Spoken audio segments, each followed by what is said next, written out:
invent, or change. This book in time will be worth more to you than any you could buy in any store. Prior to using herbs in magic, it's best to grind them. Drying herbs activates their energies to a certain extent, but some are lost as well. Grinding herbs activates their magical energies. Add any herb, such as this dragon's blood, to the mortar and pestle. Now, after scrunching up a little bit, begin grinding in a clockwise motion. In magic, clockwise motions are thought to imbue the herb with positive vibrations. Counterclockwise motions are thought to imbue it with negative energies. It's easy to stick with a clockwise motion, and in magic it's best to do so. Continue grinding until you've reduced the herb to a powder. Some herbs grind quite easily, like this dragon's blood does, and most herbs such as rosemary, things like that. Frankincense and other herbs are really a problem. They usually start sticking and mucking up the mortar and pestle while you grind them, and so a very light touch is required. After a few minutes, the herbs should be ground to a powder, and it's ready to be used in magic.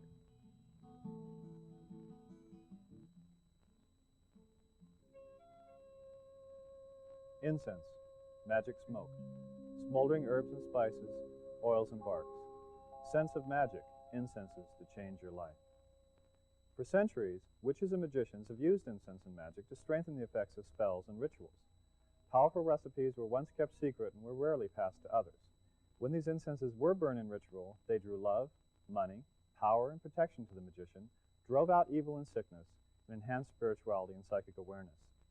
Okay, let's make a protection incense. You'll need rosemary, cedar, and juniper berries. All these herbs have been ground. We're going to make granulated or powdered incense. This is the easiest type to make and the most used in magic. Sticks, cones, and blocks are fine, but are difficult to make without practice. Start with the powdered forms first. Once the herbs are ground, they are enchanted. This applies to all forms of herb magic. Enchanting or attuning herbs reaffirms the energies you've aroused during the grinding process. You can enchant each herb separately or mixed together. For time considerations, here I'll enchant them collectively. You decide what works best for you. Pour each herb into a mixing bowl, keeping in mind the eventual purpose of the herb product, in this case, protection. Now, rub your hands briskly together to sensitize them above the bowl. Start running your fingers through the herbs in the bowl, mixing them, blending their energies as you continue to visualize your magical goal. While doing this, visualize or imagine your fingers streaming with your own energies. With your imagination, charge this energy with protection, since this is a protection incense. This energy mixes with that of the herbs, and as you continue to mingle the herbs, they absorb this power. Mix until you feel the herbs tingling or vibrating. If you wish, chant a simple rhyme which encapsulates the energies you need in the final product. Once you know the herbs are glowing and radiating energy, that's it. The incense is made. Now to burn it. You can burn it as part of a larger spell or simply use it as a ritual in and of itself. You need a censer, an incense burner, as well as a charcoal block. This isn't the kind you use in the barbecue, but a specially made charcoal for incense use. These are available at religious supply stores or by mail from one of the retailers shown at the end of this video. If you can't find a suitable censer, take any bowl and half fill with sand. This makes a fine censer. Now, light the charcoal block. As you do this, it will start to sputter and glow. Quickly place it in the censer and wait until the sputtering and glowing is stopped. If you don't like the smoke this causes, hold the block next to an open window. If you have a particular protective or other spell to perform, set up the required objects, pour on the incense, and begin. Or simply place white candles on either side of the censer, add some incense to the charcoal block, and visualize. Fingers, a spoon, or any incense spoon can be used to place the incense on the charcoal block itself. Fingers aren't best because it's difficult to accurately place the incense on the block. Spoons give greater control. As you light the charcoal block and add the incense to it, you are keeping the spell in mind, visualizing protective concepts or objects. And that's about it. Let the smoke rise until it stops, then add a bit more incense to the charcoal. Repeat this until you're satisfied the incense has done its work. All this time, you're still focusing your mind toward the incense's goal.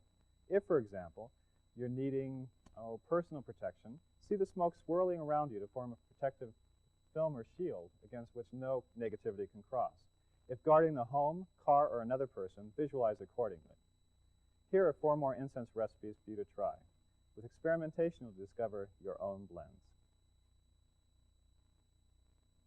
Power incense is burned when the magician needs extra energy for spells and rites. Luck incense is used as a gentle purification incense and also to change your luck from bad to good. Burn with concentration and vow to put yourself in lucky situations. Burn wishing magic incense when performing wish spells or during any kind of magical rite. To attract a passionate love, burn this incense before a night on the town.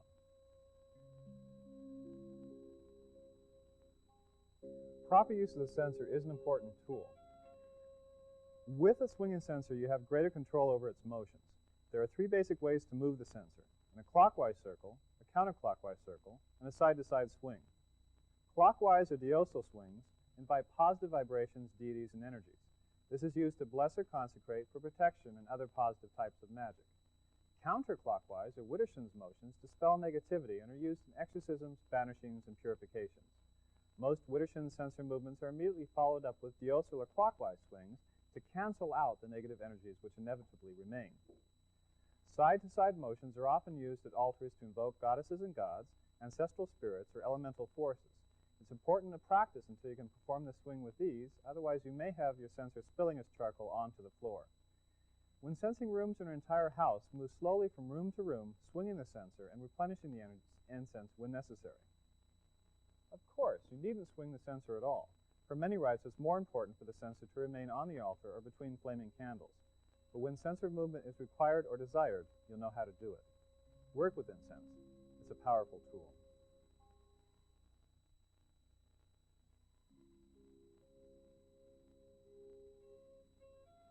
Now that we've covered incense, we'll move on to magical sachets, also known as herbal amulets and talismans. In herb magic, a sachet is a piece of cloth filled with enchanted herbs and tied shut with a cord.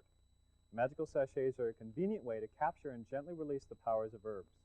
They can be worn, placed behind objects, in the home, under your pillow, up your chimney. The range of possibilities are limited only by your imagination. For sachets, you'll need a good supply of colored flannel or felt. 8 to 10 colors are a good basic selection, but I have 5 here for demonstration purposes. You'll also need some cord or yarn of the matching colors, preferably wool or cotton, but synthetics will do. For amulets to wear or carry, use a 4 or 5 inch square piece of cloth. For household use, an 8 or 9 inch square is fine. Right now we'll make up a third eye sachet, one designed to boost your own psychic powers. This sachet can be worn around the neck or held while scrying in the crystal, working with the tarot, tossing the I Ching, or placed beneath the pillow for prophetic dreams.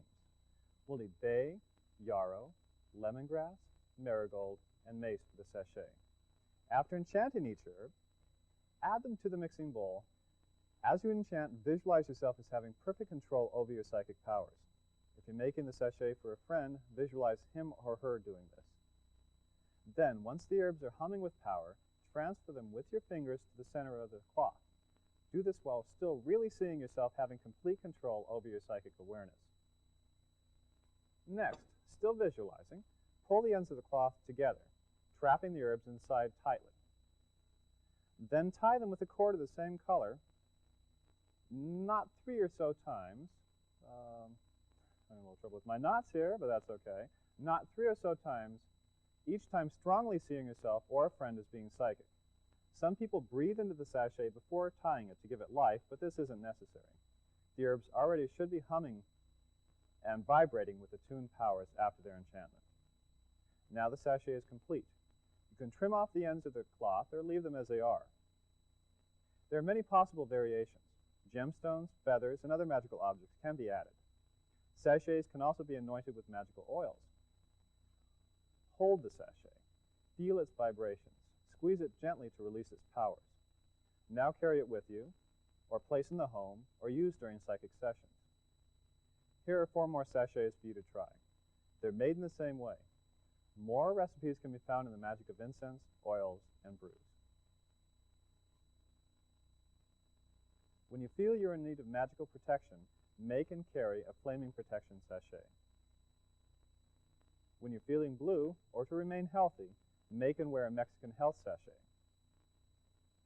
Wear a 2-heart sachet to bring a love into your life. If you're feeling sad or depressed, wear the happiness sachet to lift your spirits.